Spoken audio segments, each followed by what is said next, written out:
Welcome to Marcos and James, the Lisbon Pirates podcast. Good morning, Tiago. How are you doing? Good morning. I'm good. I think I'm good. Well, this is going to be a historic podcast, isn't it? Yeah. Because we have, for the very first time, a guest on the program. Yes, it's our very first guest and a very important one. I think the podcast is becoming more and more popular. Yeah. Right, because we have the first guest Yeah. here. And from now on, things are only at the beginning, but from now on, things are going to get good. I think because of our guest this morning, we might have the possibility of inviting the president of Portugal. Because this is just going to launch us into more and more, right? Yeah. Okay. Well, why don't you introduce our guest to us and to our listeners this morning? So we have with us Jacinto Pires. And so it's great because we are going to be talking with Jacinto, and Mark will do the questions. We'll make the questions. We'll ask the questions. Yes. This is the funny part of the podcast. Keep it simple, right? That's right.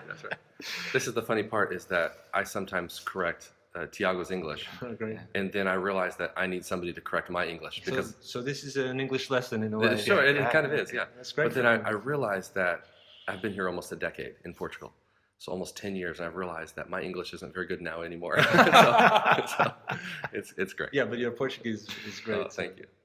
Yeah, and this is it's kind of a secret because people who are listening to the podcast, they don't know that Mark speaks in a perfectly good Portuguese. So. Well, that's quite a compliment. I wouldn't say it was perfect at all.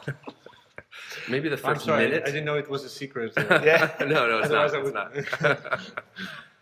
Okay, well, and I think maybe what we should do with guests is just ask them some questions about who they are, and I actually don't know Jacinto very well, and so we're going to ask some questions about you and just kind of get to know you.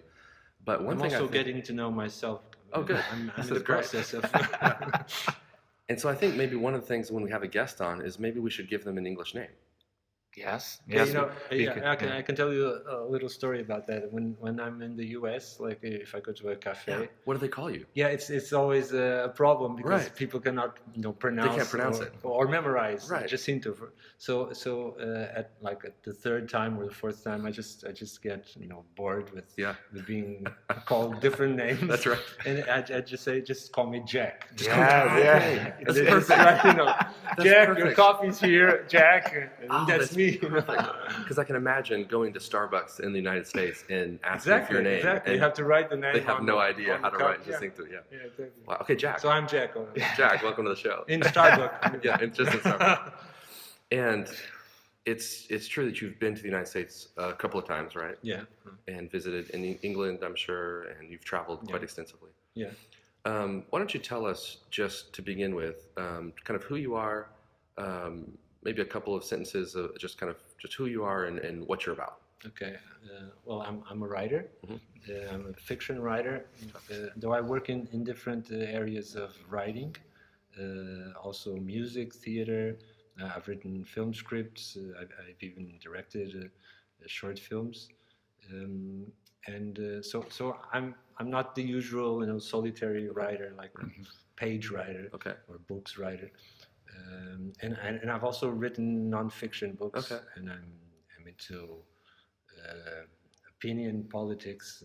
This show that we were talking about on Radio Renascença, Right.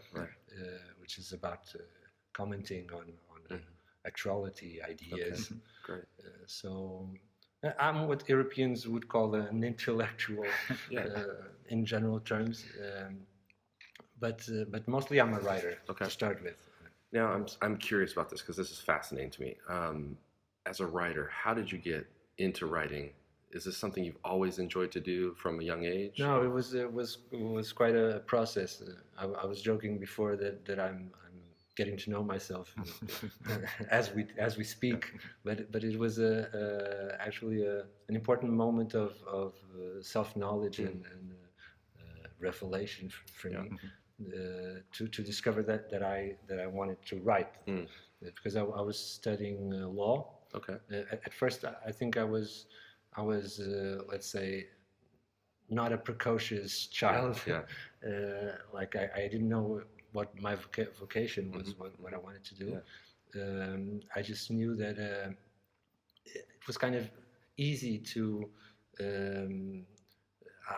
I loved to read. Yeah. I loved, but I didn't consider myself a writer. Or I didn't see myself as a doctor or a lawyer or whatever. What did you want to do when you were young? What would you want to grow up to be? Yeah, a soccer player, Football of player. course. Yeah, Of course. no, that's Like most Portuguese boys, yeah, right? yeah. Except Thiago. No. Did you? Yeah. Even Thiago. No yeah. kidding. You wanted to be a Portuguese football When I star. was 9, 10, I had this wonderful book about the World Cups. It was a comic book about World Cups. But my the way that I used to dream about being a soccer player, it was already a very individualistic, because I didn't want to play with other kids. So I was not a good new soccer game. Yeah. Only one player called Thiago Carvalho. 1-on-1. Because I was not that good playing soccer, but in a way I already enjoyed the philosophy and all the glory involved with that. So it's not a very good thing about me. Even me or even I. Wow, see, this is where we're going to get into some trouble. Grammar trouble. Even I wanted to be a soccer player. Yeah. So. Wow, fascinating.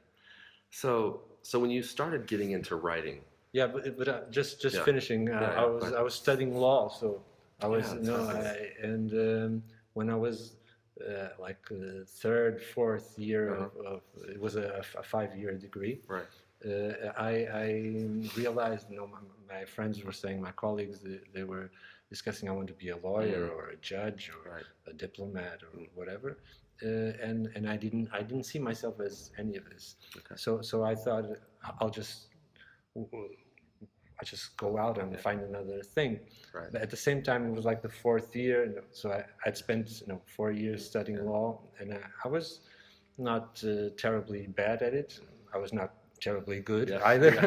Right in the middle. Right in the middle, yeah. So I just had this kind of negotiation with my parents, and I already knew that I wanted to be an artist of sorts. Right. I loved poetry, I loved films, and then my parents they paid me a film workshop in New York, like a 3-month. No, I didn't know that. Intensive. Wow. And I said, oh, okay, and so I'll do the law degree. I'll finish the damn thing. Yeah. As long as you can. But you did finish. I did finish. Then I didn't become the lawyer. I didn't do the what you call the bar exam. Take the bar exam. Yes. Yeah, I didn't take the bar exam. So I have the degree, and that's it. Actually, we buried the degree. We called the canudo. Yeah. Like the but you physical thing. We buried it in the yard. No kidding. This little ceremony. Like a time capsule to exactly. To be opened up later. No, just to bury it. Just to bury it. This is the funeral of my law vocation. Like the I love it. Kind of black mass. Exactly. I love it. Exactly. It was like a poetic statement. Let's deliver this to the devil. That's right. It's done. So, it's finished. Yeah. And my brother is a lawyer. My brother Rafael, and also my brother Martino studies law, and they're happy with it. You have a family of lawyers. Yeah, that's part of the thing. It's good for you if you ever get in trouble. My mother and my father, they're law teachers. Oh, no kidding. So it's kind of this is one of the funny things about this conversation, because Jacinto's father, he was a very well-known politician and a very important one. Wow. What years was he active in politics? I'm sorry? What years was he active in politics? The 80s. The 80s. Yeah, well, he was active from the revolution until his death. Okay. Wow. 98. So that you can get a glimpse. Sometimes, this was some years ago, I was with Ruth. We were taking a hike. Do you say taking a hike? Yeah, we You took a were- hike. Yeah, yeah, we're taking a in hike. Oeiras, and so there was this street with. Do you say Oeiras? No. Oh, wait, yeah. Is there a translation for that? Just kidding. And we were walking by a street named after Oh, no kidding. Jacinto's father, Wow. and this is a very common thing because I've been in another streets in other places with the name. Also in Lisbon, near the Escola Alemã, the German school, there's another street with my father's name. And actually, there was this strange thing that happened.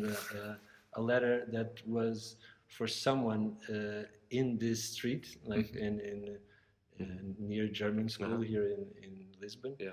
Actually went to my parents' house. Oh, no kidding. Really? Like some postman just Saw the name? saw the name and knew where my father Right. used He to knew? live or something. Yeah. I don't know. Old school Yeah. postman. Yeah, Who knows that's where right. He everyone- knows, where exactly. everyone Strange, lives. strange case. It was like a one-time thing, but it was strange enough. I love that about Lisbon is that I could be in a cafe in Lisbon and sitting next to you, for instance, and I wouldn't know who you were. I mean, Yeah, but I'm not that well known. well, you are. No, you are. I know you are. Lisbon or Yeah. wherever. Yeah, of course, Jacinto is humble, but even right now, we were arriving here at church, and so Jacinto was helping my mother-in-law parking her car. Yeah. So it was this car, Yeah. and they were very excited because Oh. Jacinto Lucas Pires was Wow. helping her park. So Exaggeration. You have an exaggeration alert. Yeah. Yeah, exactly. And I was It's like- time to press it. And I was telling Jacinto, we are the only church in Portugal where Jacinto Lucas Pires parks cars. Well, my question is, Yeah, I'm a did Tiago- sinner, so that's That's the way of you to redeem myself. The question is, did Tiago's mother-in-law give you a tip, or almost. She Yeah, was that was almost so the much case. in awe Oh yeah, that that's right. That's right. she forgot where she had her I was in wallet. all. Oh, that's It was very very nice. So did you grow up in Lisbon or Yeah, around in Lisbon. I was born in Porto, actually. Okay. Yeah, because my mother is from Porto, and yeah, but my city is It's Lisbon. Lisbon. Yeah. Wow. Tell me, and for the listeners who might be coming to Lisbon for the first time, what is it about Lisbon that you love? Or in this case, what is it about Lisbon that you like? Because remember from last week's podcast, we talked about Yeah. Americans love, but Portuguese love. Yeah, but I'm a But you see, writer, so yeah, I can he's a love. lover. He's a lover. I'm so glad. He's I'm a so real glad. Latin lover. Okay. Well, I wouldn't go that far. Sarah, are you listening to this? Sarah is my wife. Okay, good. Just kidding. Yeah, but I think I should say the differences. What I love in Lisbon is that it's small enough, like for a capital, for a big European city. It's everything seems in walking distance. That's right. Though maybe it's not exactly like that. But it's not boring. Like you feel the difference. It's just even this place here in Lapa, where we are. I know this place. I didn't know this place. I live nearby. Right, I live like 10 minutes from here. And I didn't know this place actually. This is part of Lapa. I only know the part, the Sacramento, Rua da Lapa, Lapa Street, and so we're always discovering new places, and these narrow streets that you go in on a different day, and they seem like different. Like that's right. They changed, but not in a way when you feel the strangeness of being abroad. It's not that kind of foreignness. Yeah. It's you feel like you belong, like this is your place. But still, like with a son or a brother, they have something new all the time to show you. Like, that's true. You know them, but still, there's a surprise. Like, that's right. Oh, you've grown a beard. That's right. That's right. Yeah. No, absolutely right. I think one of my favorite things to do is explore Lisbon, and I think Tiago has always said walking Lisbon is the best way to explore. Yeah, definitely. Yeah. And every time I find something new, something interesting, something old, something charming, and it's so attractive. This city, it's such a beautiful city. Yeah. Hannah, Mark's wife, she has this saying when she put some photos on her Instagram account, and she makes with the hashtag. And, my little corner of the world. And yeah, because we are a corner of the world, and that's a very simple but very pretty way of describing what's happening when you go meeting a place. I've actually played with that because in Portuguese I've had this play. It will be staged at National Theatre. Hopefully next year, let's see. But it's called Canto da Europa. Really? And it's a joke on that because canto is corner, but also a song. No, so it's like sometimes I feel like Lisbon is this Canto da Europa. It's a corner and a song of sorts. We like to say as Americans, because Americans don't really know Portugal very well.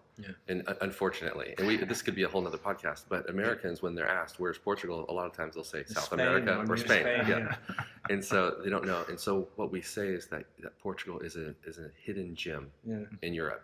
And those who are able to find it just discover the amazing qualities that Portugal has. The thing is, it's the reverse side to that is it's growing. The tourism pressure, and I think we have to find ways as Portuguese because we like to receive people.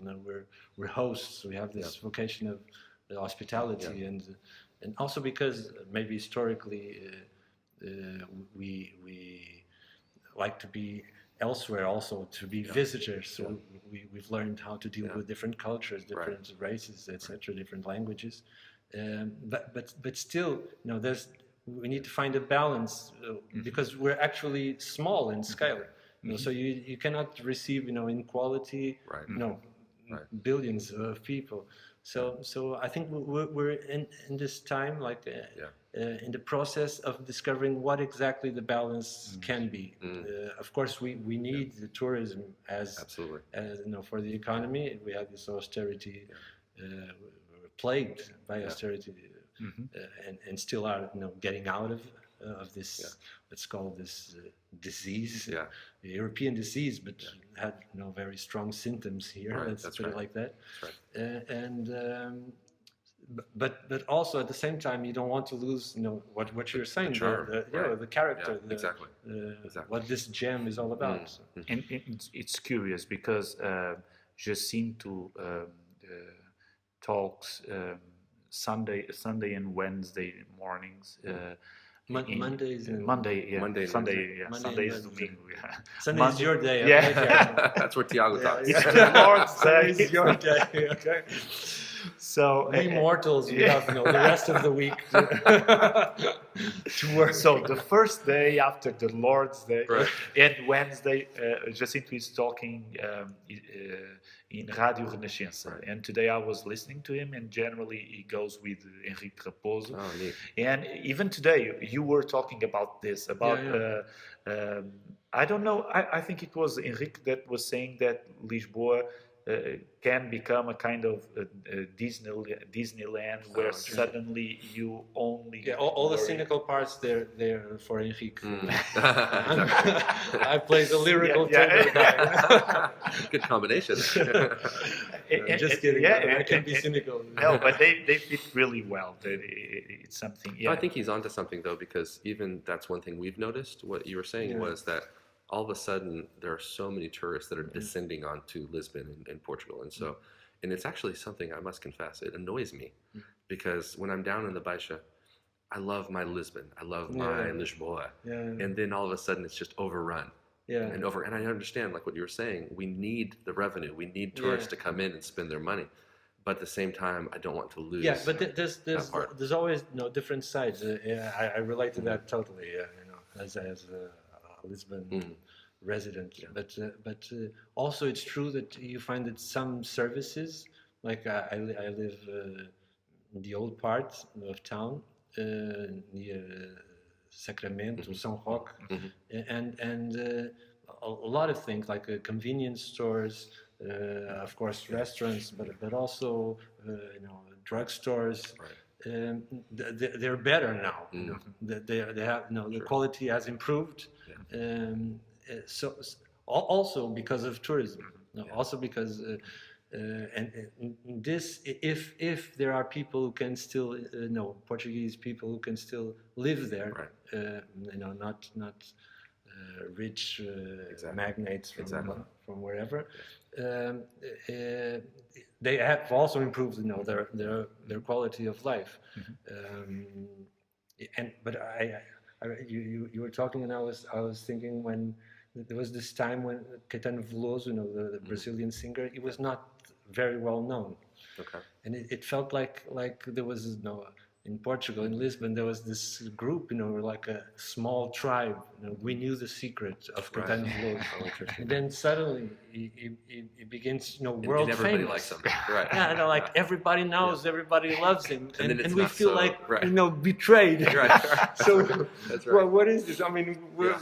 we're listening to this guy's music and we're saying he's the best, like for 10 years, and Yeah. now you're discovering it. Yeah, What's- exactly. Exactly. Becomes mainstream. Yeah, Right. yeah. Right. And of course he's still the greatest. Yeah. But with Lisbon, I understand the same Yeah. kind of feeling. Yeah. Like it's my Lisbon, and Right. it's not Right. everybody with a camera That's right, is that's Lisbon. right. So Wow. And we've been in Jacinto's and Sarah's place, and they have this probably one of the best views that I have seen. Overlooking the river. Oh, yeah. The river, The river, city. everything. You Yeah. can always Old Town. You can Oh, that's always see or look or watch. Man, this is What do you difficult. want? Well, what do you want? Algarve. You can always almost see Algarve. Oh, yeah. That's funny. Yeah. Almost see or Oh, almost. I do have to say this one thing. We had some visitors come to Lisbon, and this was a couple years ago, and it was a young man, probably in his 20s, young 20s. He was a college student, Yeah. and he was visiting Lisbon for the first time. And so we were downtown looking at the river and looking over on the other side, and he goes, "Wow, I didn't realize Africa was so close." He thought Africa was on the other side of the river. That's what Yeah, but sometimes it feels like that. Yeah. Portuguese people say about Yeah, the- Lisbon. Oh, really? Yeah, the Already Moors, the Moors. Yeah, the Oh, Moors. So we already Africa. Yeah, in a way, it's true. So you can see Africa from your apartment. You can see Yeah, the coast. Yeah, my apartment is Africa. Yeah. I have 3 kids. They're all. It's a great Africa. But go. Yeah. Well, I actually want to get back to your writing, and I want to ask you a question. I want to ask you what inspires you when you think about your writing, and what drives you, what inspires you. It's hard, but here in a church, I have to say You should be very careful. Yeah, very, very careful. I'll be very careful. But I would say that some sort of mystery. It's not because I'm here, of course, but I think what inspires me, to use your expression, it's something that I don't understand, that seduces me in a way, but that I want to understand, but not in order to have an explanation. I don't write that kind of books, unfortunately, maybe, but in order to bring some clarity to this mystery, like, and it can be something very subtle, very simple, very or maybe awkward even. Someone who you cross on the street. Maybe, for instance, I was in Barcelos in the north just recently, and I saw these incredible places. And when you're out of your territory, you see things differently. Yeah, you are more awake to the world. That's right. And probably something that I've seen, that I've experienced there in some years, maybe, if I'm lucky enough to be alive and writing, will I don't want to say descend upon me, but through some strange filter that our head has, that I don't know exactly how it works, but it will come up in a different form and inspire me to write about, like a glimpse of a light on a face, Right. or the way some guy talks, not looking at you.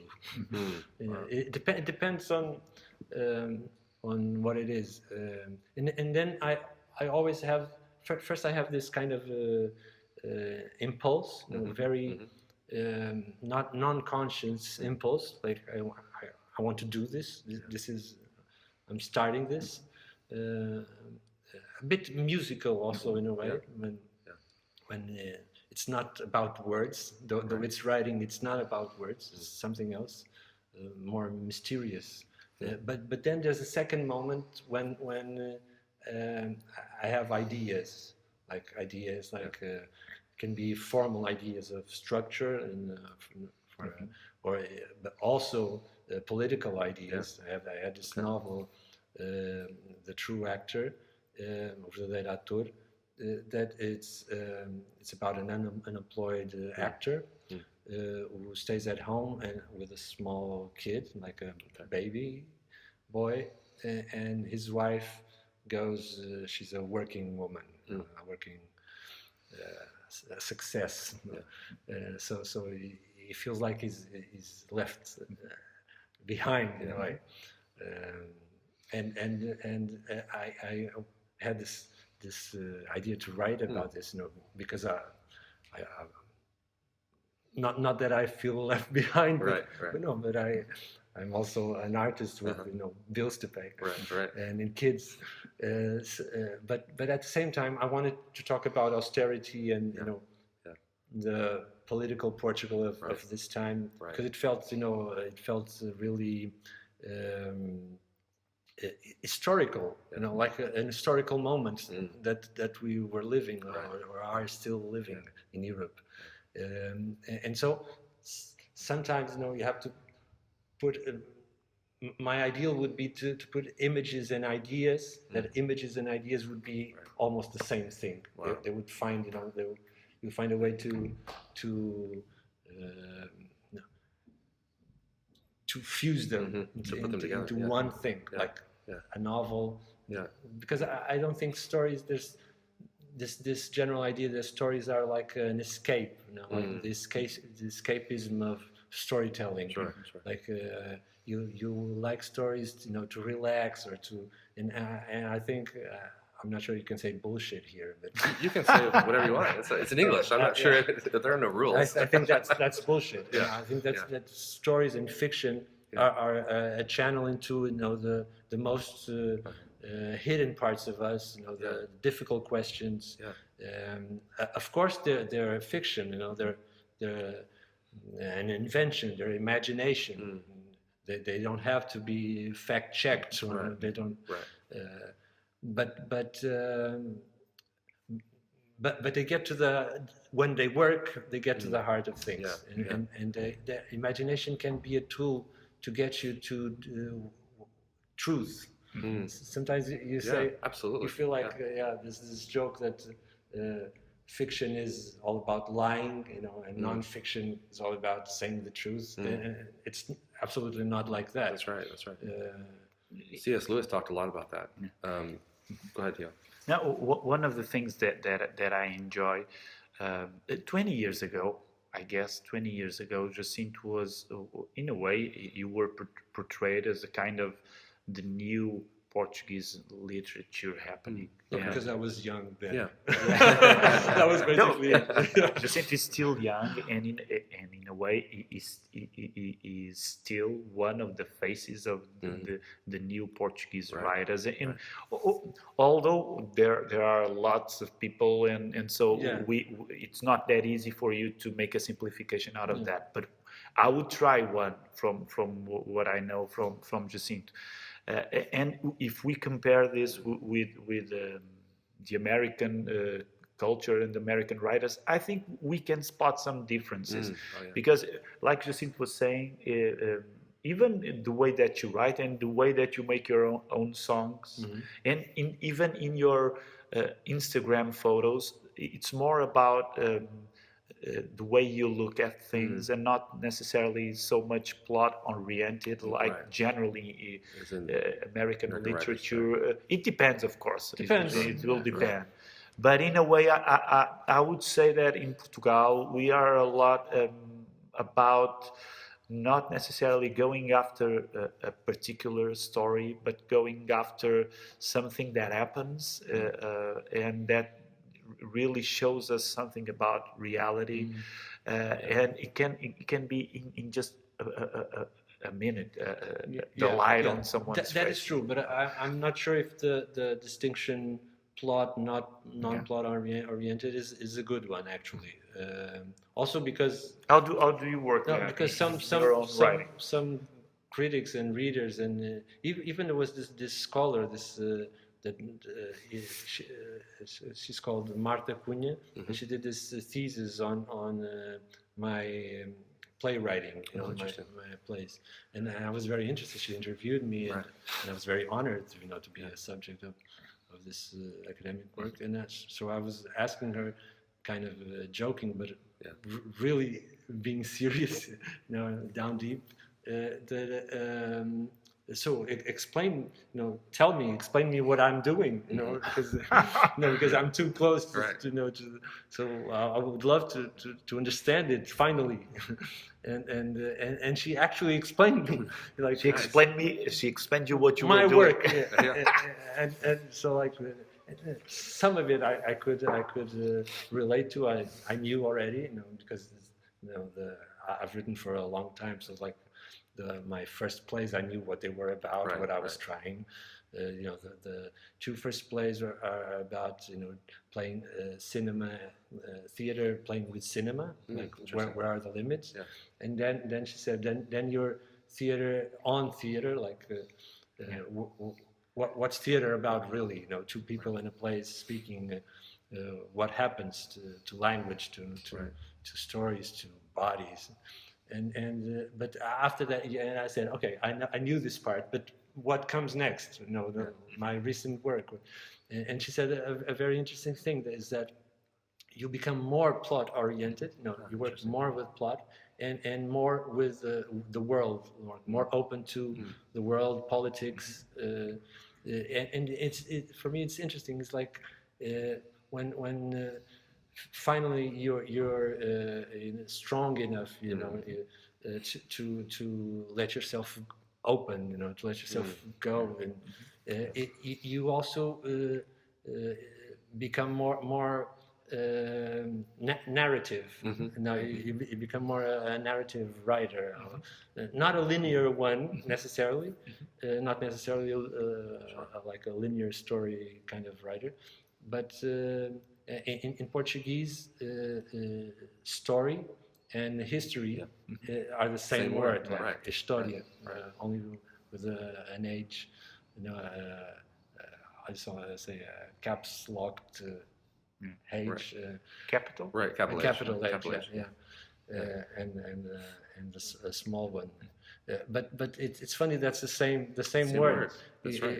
And she was saying that this happened to me when I was thinking of history. I was pulled into the story. Into the story. Wow. And you got your one of your novels published in the United States. How did that happen? Yeah, this one, the true actor, was an accident. I don't.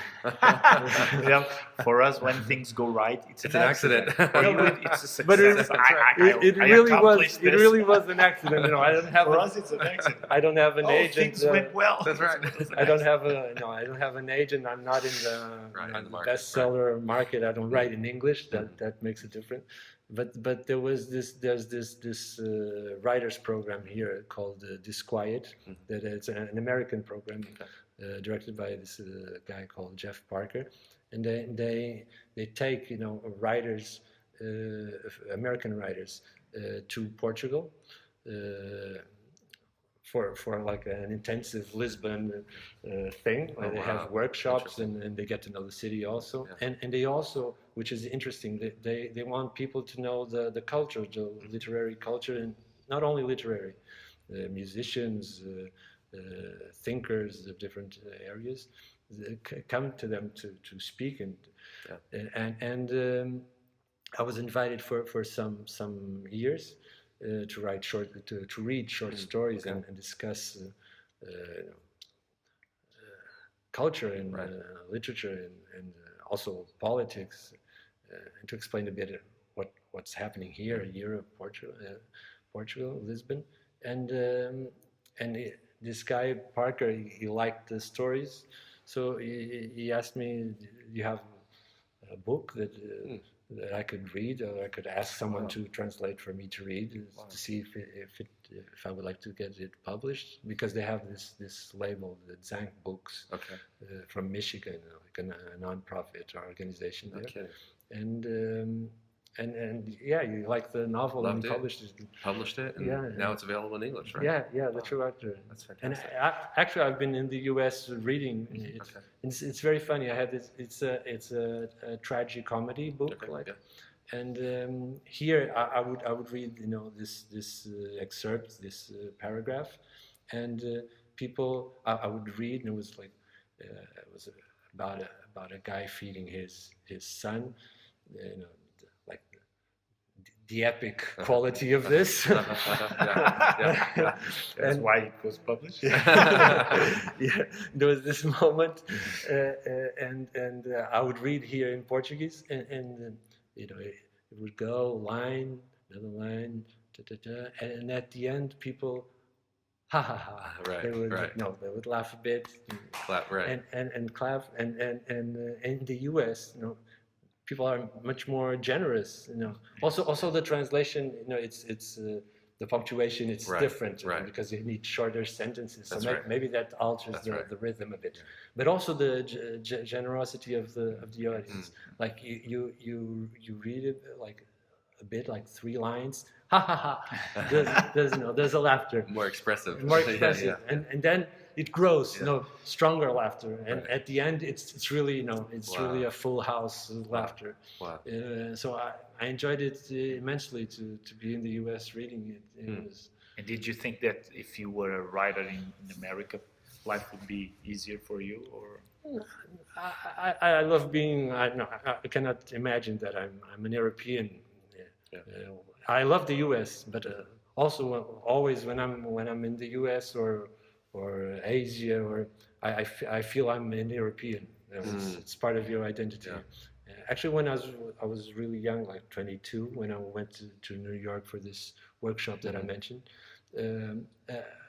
a funny thing was that suddenly you realize that I was going out with the European guys, in this workshop, but by chance, we all spoke English, and suddenly I was looking. So this guy is in Hungarian, a Swiss, a Spanish, and I also had friends, American friends. right. But when you go out after school, It's it was funny. It was like Americans were very good at practical things. They knew how the camera worked immedially. They knew Getting things to work. getting things done. Yeah. That's right. Getting things done. edition.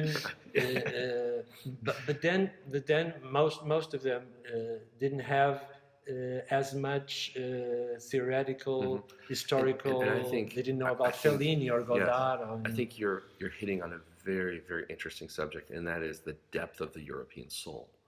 There's just something about how Europeans are formed that make them rich in culture and history and understanding and philosophy. Yeah, there's also there's a downside for that. Yeah. Is that the weight of all this It's true. history? That's true. It pulls you down, like for spontaneity, for even just not giving a shit about what people are thinking. Right. Just go on with it. Just Yeah. it's out of tune. Who cares? You'll learn it. But it's a great fucking song. Right. Just do right, it. Right. This kind of attitude that Brazilians also have, like new countries. That's right. The new countries versus the old world. Yeah, and it's something that I always want to take, from America, north or south. Right. This lesson. Let's do things. Let's Right. with the good spirit. Exactly. It's not like I want to Just for the be sake of it. ambition or Yeah. get money. Yeah. It's to do with to change things or to finally get to people. It's interesting because one of the conversations that we have all of the time between us here in Lapa, with Mark coming from America, it's because of that, the God subject. God in places like United States or Brazil is still something about you being free. Because it's a new country. Even if you are not believing in God, it's about you being free. And in Europe in general and in Portugal, if suddenly you strike the God subject, you feel the weight of things. And the way that I tried. But it's not only God; it's also country, literature, politics. It's also everything. politics. Yeah. So it kind of, it's like Jacinto was saying, it kind of gets you down. So, and that's why sometimes there are these cultural clashes. And when good evangelical Christians come from places like Brazil and Portugal, they go after talking about their faith in a very earnest and simple way. And it really clashes on the way that for us, that's a difficult subject because it's something about your family, your country, and suddenly you have to go to a place where you're not even sure about what you believe in. But you know, going back to the very beginning of our conversation, you mentioning Jacinto, this embracing the mystery. That's one thing that as Americans we need to recapture because I think that's what the gospel talks about. That's what I think the Bible talks about constantly, is that embracing the mystery of not knowing yet knowing. And this deepness that comes through this. And you know, it's something that we learn from you and from the Europeans, the Portuguese as well. Yeah, not only. But Don DeLillo or Cormac McCarthy, you know, you have these things like to get for the like the just to say a word or to see something for the first time, as if for the first time. You know, like the idea of if you have the right word. Also, our poet Sofia de Melo Braina, she says this: if you use the right word, the thing that relates to this word will be seen as if for the first time. Wow. And I think sometimes literature can have this